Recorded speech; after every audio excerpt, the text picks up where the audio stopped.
Who is the best team in the NFC, and how did week one impact our perspective of how to stack all the teams? We're delivering our NFC power rankings today on the Locked On NFL Scouting Podcast. You are Locked On NFL Scouting with the Draft Dudes, your daily podcast for NFL and college football scouting. Part of the Locked On Podcast Network, your team every day. What's better than this? It's guys being dudes here on the Locked On NFL Scouting Podcast. We're the Draft Dudes. I'm Joe Marino from Locked On Bills. He's Kyle Krabs from Locked On Dolphins. And we are your NFL experts here with you daily to talk team building across the league on the Locked On NFL Scouting Podcast with the Draft Dudes, part of the Locked On Podcast Network, your team every day. We'd like to thank you for making Locked On NFL Scouting your first listen every day, and a big welcome and shout out to our everydayers. You know who you are. Those of you who never miss a single episode, we appreciate y'all being here very, very much. Today's episode is brought to you by Jase Medical. Empower yourself when you purchase a Jase case, providing you with a personal supply of 5 antibiotics that treat over 50 infections. Get yours today at jasemedical.com. That's JASE medical.com. Joe, I texted you a name this morning. Do you remember who it is? Yeah, I remember you texted me this name, and I had no idea what it was for, and figured we just move on, but now you're bringing it up, and so now no, you're not going to ghost my text messenger. Graham Barton, offensive lineman, Duke University. I need you to watch him. He's our left tackle. I mean, we talked about him a little bit. I watched him some against Clemson. Did you know he also has played center in his career? It's probably where he needs to be. And he was a recruited guard coming out of high school. A 5-position player. And he moves like a center, but he's 6'5", 311 pounds. So he's built like a tackle, moves like a center. I think there's some anatomical line questions there, but I did that eval this morning, and I was really excited because one of the consistent themes amongst what we perceive to be the best centers in football, not named Kelsey, is their bigger bodied players, right? I think he could be really special there. So we build the show. We build the show as the NFC Power Rankings. Kyle's like, let me tell you about this Duke center. Yeah. Well, he's technically Duke left tackle, but we had a thunderstorm came through. It rained for the first time in what felt like 4 months. Yeah. So my daughter woke up in the middle of the night and came in, and it's incredible how such a small body, she'll be 3 in December, takes up the entirety of the bed. Yeah, it's a brother. Right? It's incredible. So I wake up, it's 3:45 a.m. I got a crink in my neck. I'm twisted and contorted on like my 6-inch ledge on the edge of the mattress. And I'm like, 6 inches. Up. That's good. That's a healthy. I did okay. Yeah. I said, I got to get up. And she kept pulling the covers down. And we like it cold. I keep trying to pull it up. She keeps pushing them down. So it was a nightmare. They end up sideways? They wind up on top of you. Right. They talk in their sleep. Like, this is just crazy. Yeah, we got. So I was up before watching Graham Barton, so you could probably see the bags under my eyes. Yeah. I was up watching Graham Barton at 4 a.m. this morning, and felt compelled to tell you that he's going to be your kind of player. NFC Power Rankings. Let's do it. That was a quarterback silent cadence for anybody who's not on YouTube. Yeah. I shook up the NFC a little bit more than I did the AFC. And by a little bit, I mean a lot of bit. There's some movers and shakers here for me. I've got a lot of movement. I tried to keep the same energy as yesterday as best as I possibly could, pertaining to the top of this list. So our objective, especially because all three of what we perceive to be our clear separation teams all won, right? I can't wait to see what you did with your 4 and 5 teams from last week. So they're different. They're different. We're going to do the top 5, the middle 5, and then the bottom 6. Last week, from an administrative standpoint, Joe, we both had the Eagles 1. I had the Cowboys 2. You had the 49ers 2. I had the 49ers 3. You had the Cowboys 3. We each had the Seattle Seahawks at 4, and then I had the Saints, and you had the Giants at 5. Okay, good. 1, 2, and 3. Can we start there? Yes, it's the same 3 teams. Did you change your order? Yeah. Okay. I've got San Francisco 1. I've got Dallas 2. and I've got Philly 3. Okay, so can you do the thing and justify, because we talked it, like we didn't change the AFC side of things. Yeah. Kansas City lost, Cincinnati lost, Buffalo lost, and we had Miami at 4, and it still stayed Kansas City, Cincinnati, Buffalo, Miami. So just talk a little bit about why you decided to. I did the same thing. I moved Philly down to 3. Okay. And I want to hear from your perspective why Yeah. you did it before I share why I did it. I just feel like those were the results were different. For San Francisco, I had a big question about Brock Purdy just stepping right back in after a weird offseason, rehabbing an elbow, the late season success. How did that sustain? And they went on the road and beat the tar out of the Pittsburgh Steelers in a game that I thought Pittsburgh was actually going to win. And so they absolutely exceeded my expectations, and I felt like I needed to correct that quickly. So that's what led to San Francisco going there. Then Dallas goes and dismantles the Giants in every imaginable way. These two teams were completely dominant against other teams that I expected to be pretty good at their stadiums. Meanwhile, the Eagles kind of farted around with the Eagles farted around with the Patriots, still won the game, still a top 3 team. I think they can obviously win the NFC, but I just felt like the 49ers and Cowboys made that much of a statement that they deserve to be 1 and 2 over the Eagles at 3. I'm glad you went that route, because for me, it was a lot about, we're being honest about Philadelphia. You played Bill Belichick. Tom Brady's in the house. They do the halftime thing with the parade and the let's go and the running down the field and the jersey and the podium and the kissing of the babies and all that stuff. So like that environment certainly was a challenging environment to go to and play. And then you have Belichick with 4 months to prep for your offense, right? But you talked about San Francisco answering the question with Brock Purdy. Brock Purdy looked really good. And if we're being honest, in spite of the kind of fortunate bounce of the ball in certain stretches down the stretch last year for Brock Purdy, he looked good last year. He got fortunate with some of the turnover-worthy plays that were not converted. But if it's sustainable in the way that Purdy showed last year, and you cut down on the negative plays, and they did that against Pittsburgh, of all teams, who we have really high expectations for, and they're really banged up. Deontay Johnson's going to miss a few weeks now with a hamstring issue. With a lot of hamstrings. as well. Yeah. A lot of hamstrings right now. Greg Dulcich went down. I know we're not talking Denver Broncos, but that hurt my heart to see Dulcich has a hamstring issue. He's going to miss some time. So San Francisco, I think, with the Brock Purdy element answering the call, and then Dallas winning the way in which they did. Everything that you were afraid of if you were a fan of another NFC East team that Dallas was defensively, they didn't even play that well offensively. Yeah, right. Exactly. I know because I lost by half a point and Dak Prescott was my quarterback. So that's how I know that. Nobody cares about my fantasy. Nobody cares. But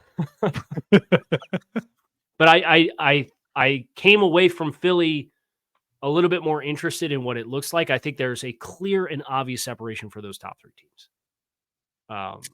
But Dallas, San Francisco, each move up 1 spot for me. Philadelphia goes down to 3. I could very easily see, depending on what happens this coming week, Philadelphia pinballing all the way back up to number 1. Sure. Like it's that close with those 3 teams. And that's the point of what we're doing here. We're trying to take this information in stride and continue to stack it. So that's the spirit of the project here. 4 for me, Green Bay Packers. 5 for me, Detroit Lions.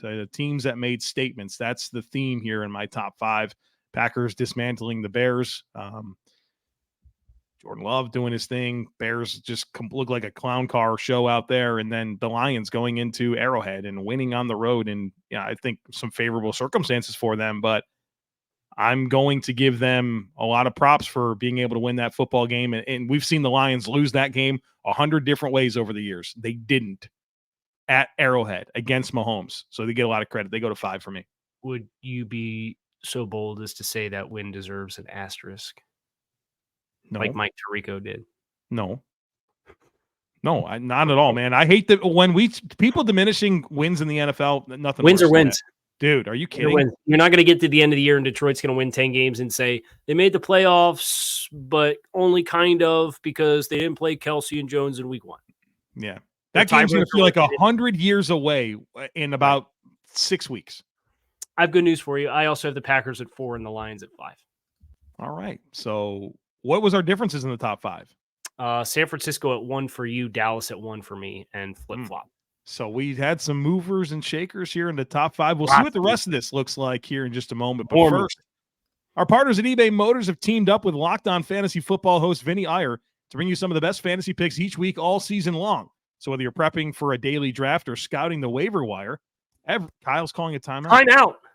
No one cares about my fantasy team, but we care about yours. That's and right. So does eBay Motors. And so does Vinny Iyer. And every week we're going to provide you with players that are guaranteed to fit on your roster. So let's see who Vinny has picked out for us on this week's eBay's Guaranteed Fit Fantasy Picks of the Week. Patriots running back Ramondre Stevenson had a tough time running in week 1 against the Eagles and saved his fantasy value with 6 catches for 64 yards. Expect him, according to Vinny Iyer, to get going on the ground in week 2 after doing a little with his first 12 carries of the season. The Dolphins, I don't know if you heard about this, they got gashed for 208 yards and 2 touchdowns against the Chargers. Stevenson's burst and quickness makes it an even more favorable matchup against Miami's pass rush-oriented front. Vinny Iyer from Locked On Fantasy Football is going to help you win your fantasy championship, and eBay Motors knows a championship team is about each player being a perfect fit. Same with your vehicle. With over 122 million parts for your number one ride or die, you can make sure your ride stays running smoothly. Brake kits, LED headlights, roof rack, bumpers, whatever your baby needs, eBay Motors has it. And with eBay Guaranteed Fit, it's guaranteed to fit your ride the first time, every time, or your money back. Plus, at these prices, you're burning rubber, not cash. Keep your ride or die alive at ebay.com/motors. eBay Guaranteed Fit, only available to U.S. customers. Eligible items only. Exclusions apply. There is nothing worse than having one of those lights on your dashboard on, by the way. Correct. I just had the tire pressure light on for like 4 days trying to figure it out. You just got to put a little more air in there, Kyle. Well, yes, I did, but I have one of those the pumps at home. Mm-hmm. And when you pump, it shows one number, but then if you let it sit, it recalculates the PSI while it's not actively pushing air in, and it's a different number. So I only just figured that out. So it was like the third time I put air in my tires. I'm sitting here freaking out. Like, do I have a leak? Do I have a nail in my tire? Do I have a broken sensor? What's going on? I have to go to eBay Motors and have a guaranteed fit for my Volvo S80? No, I don't. I just didn't know how to read the pressure gauge while I was putting air in my tire. Wow. I just the third time I put air in, I learned how to properly read the how it reads the PSI when it's static and not actively pumping air, and it went away. So we know that Volvo is going to make sure everything is safe. That's right. For Kyle Krabs in that very safe vehicle. I'm going to have a second car seat in the back. What's that like? A little dad wagon rolling around. That would be fun. The Mustang to the dad wagon. The blow up is real here. It's better than a minivan, I guess. But if you want to hear you should actually take for your team that Vinny Iyer recommended, check out Locked On Dolphins. I'll tell you why you guys should take T. Higgins and not Ramondre Stevenson this week. But I digress. We're going to go 6 through 10 here on our power rankings. I have a team that was victorious in week 1 in my 6th spot, and it is the New Orleans Saints, who I had at 5 last week. Same. I have the Saints at 6. They jump up a spot, right? I had them at 7. So yes, that's correct. Little bump. They win a game. Defense looks good. Rashid Shaheed, man, nice little player. Man. He makes some plays, dude. Make some plays. Yeah. Nobody cares about my fantasy team. What's that? Did you see the mic'd up with him and Carr? No, I didn't see it. Carr's like, hey, be ready for me to give you a shot to win this thing. If we call it, run. And sure enough, they called the shot down the sideline to him, and he burned them down the sideline. So it was cool to see the pre-play conversation on the sideline, and then they go out and they execute. It was cool.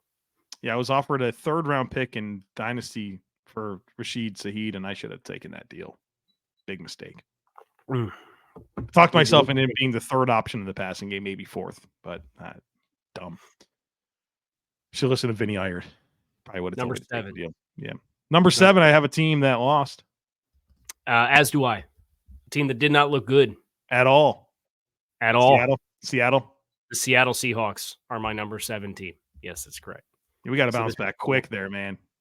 They got diced up by the Rams. Diced up without Cooper Kupp. Well, I think the concern is the tackles, right? Yeah, they go with Jason Peters is now part They of just it. signed Jason Peters. I know that both the young guys got banged up. Did you see the roster? Somebody put a tweet out there. I can't remember who it was, of the roster of like the players that the Seahawks have gotten late in their career, like Jason Peters and Jerry Rice and Carl Ellers and Warren Moon and did I say Adrian Peterson? Like their roster of these random players. They Greg Olson, all-time greats just that are all-time greats. at the very tail end of it. Go play a little ball here in Seattle to close this out. It's incredible. That's fun. Yeah, they that was a big surprise as far as personnel and roster, but when we talked on Monday, the reaction to that game with the coaching element of that with McVay and Raheem Morris and how that elevated a roster that were pretty underwhelming, and you pair that with the success that Los Angeles has had. And then, of course, the GOAT himself, Offensive Rookie of the Year, Puka Nacua. And Right. it's a winning formula for the Rams. So we'll see how Seattle. Right now he might be the Offensive Rookie of the Year. I would be willing Jordan to bet Addison maybe has a case. Puka Nacua. We'll have to check in on this at some level of regularity. The rookie Awards performers. watch. Yeah. Number All right, so 8. Saints Seahawks were chalk there together. Yep. Number We 8, did not cross reference this No. in any capacity beforehand. we never would. I have a team that won in the 8 spot. Me too. The Atlanta Falcons. Oh, really? Did you go with the Rams? Yeah, I went with the Rams. Yeah. Well, there's not that many more teams at once. So Right. Did you go Falcons at 9? no worry. We got a ways to go before we get to Atlanta. Really? They Yeah, won I'm that not- football game, right? They did. Hater Joe Marino. Okay, so let's talk. I have Rams at 9. So you have an 8, I have an 9. Let's talk about the Rams. I mean, Stafford looked like vintage Stafford without his best weapon. They had much more going for them on defense than I thought they would. Their coaching clearly showed up in this game. I think that maybe we underestimated the floor. And so for now, I mean, dismantling the Seahawks, that's going to, I mean, on the road, that's going to get you a little bit of my attention, especially based on how some of these other teams looked that wind up falling down. So a big riser for me is the Rams. Well, I think shame on us for underestimating the floor because the roster power rankings, when you put in the coaching, this was the 18th ranked team in our project. Now, Seattle was 15th. So see, we did have Seattle as the better team, but they were a lot closer in the roster power rankings than what I think they were in our minds because of all of the youth that existed. But kudos to them. They look good offensively, or at least Stafford looked good, I should say. Not Cam Akers. Not Cam Akers. 22 carries for 29 yards. Kyle, the Peyton Barber conversation is going to shift real quick to Cam Akers if this doesn't change. We'll see. Incredible. He's going to need a lot more volume than that, right? 20. What's the lowest amount of carries a player has ever gotten in a single game with 22 or more carries? It's got to be 29. That's got to be an all-time bad amount of yards for amount of carries. And we're going to have to do the research. How about that 2020 running back class right now? Akers, Dobbins, Taylor's on the pup, Zach Moss, Edwards-Helaire. Yikes. That was such a promising group. You ran like 5 deep with guys. You were like, yeah, that guy could be the RB1. That guy could be the RB1. I have to hold on. Tell me who your 9 team is who we need? Yeah, so I have the Rams at 8. At 9, I have the Tampa Bay Buccaneers. Really? Yeah, I didn't feel great about it. But I don't feel great about the other teams either. So I want to give them credit for the win, credit for Baker Mayfield kind of looking like a good version of himself. The veteran playmakers made some plays. They get a little bit of credit for me for this. And it's a lot about the other teams as well. So there's that. Are you ready to take this journey with me right now? Yeah. What is it? What's the journey? Is it about the yards and all that? No, it's that 2020 running back class. Oh, okay. Yeah. Why don't we do it after the break? All right.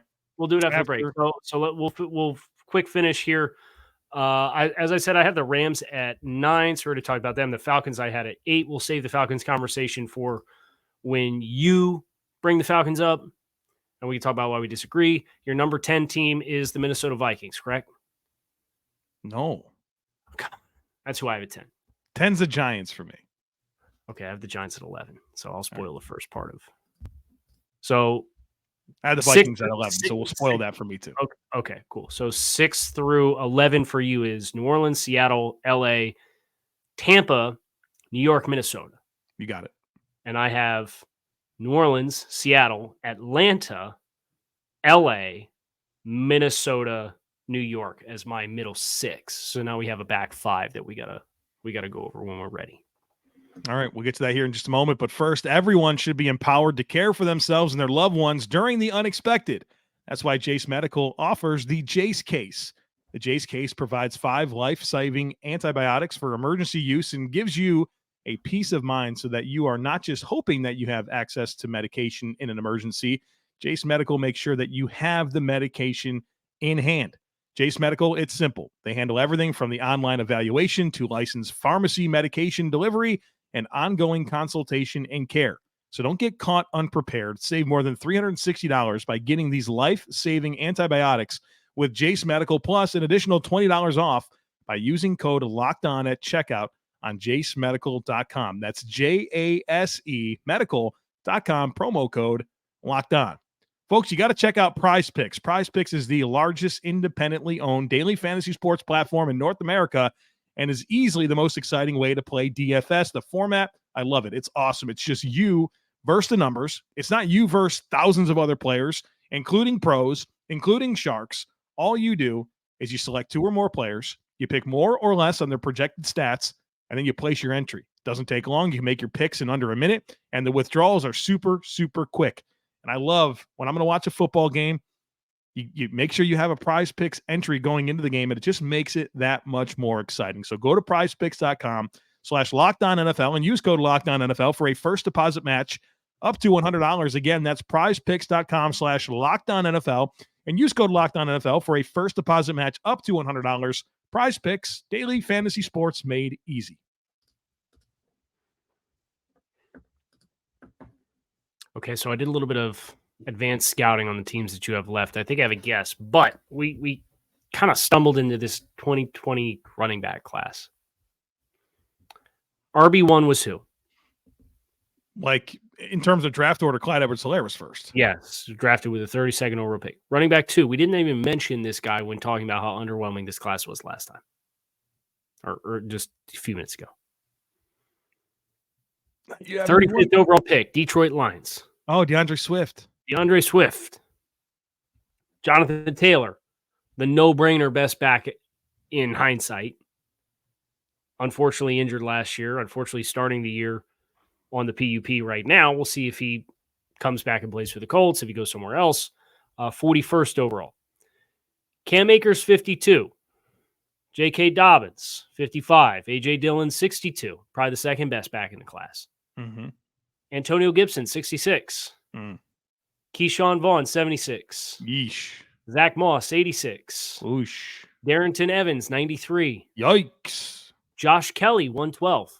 Okay, he's doing meaningful things. I think he's kind of jaggy, but I think he's upgradable, but he's got to roll. At least he's a big physical back that can catch Gotta the roll. ball, right? That's a roll. Yeah. Well, Michael P. Ryan, 120. Anthony McFarland, 124. DJ Dallas, 144. Jason Huntley, 172. Eno Benjamin, 222. This was not the class we Raymond thought. Calais. So for all the buzz, we said 5 guys could be the RB1. You got 1 star back. You got a high caliber RB2 in Green Bay. And Josh Kelly. Right? Hey, Clyde Edwards-Helaire. Joke's on us. Andy Reid said he's our starter.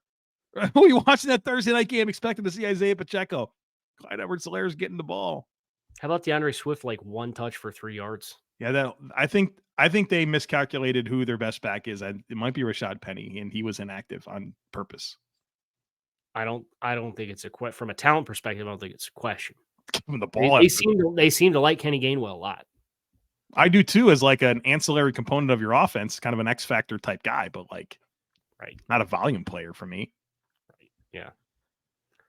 DeAndre Swift, 2 touches for 3 yards, the season opener.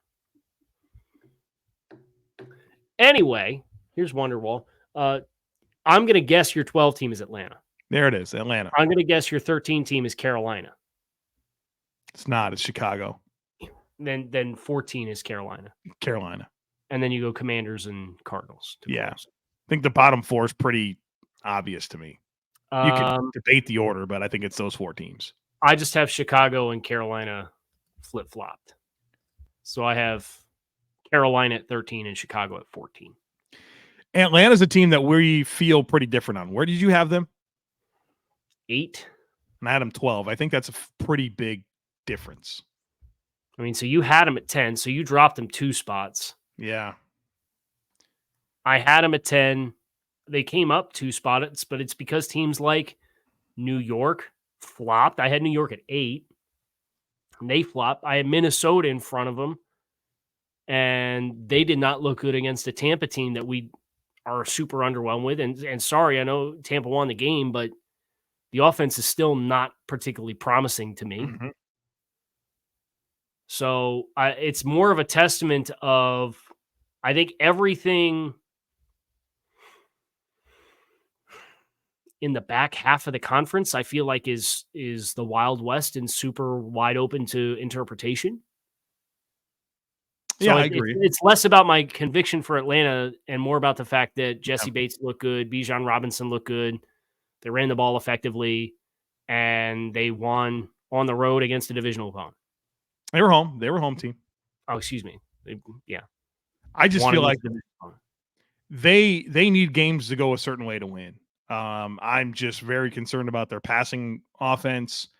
I thought their offensive line and pass protection should have been better, all things considered. I mean, I love Bijan and Algier. I think that's a nice tandem. Their defense showed a nice amount of punch, but I don't think Carolina has much to be concerned about with their offense right now with those separators. I mean, I'm not a big Miles Sanders fan. I think their offensive line is missing Corbett right now. Bryce Young, I mean, maybe objectively the worst starting quarterback in week 1. So I don't know, man. You went there, huh? I mean, I watched a lot of football. Pro Football Focus would agree with me. He ranked the lowest graded starter in week 1 as well. So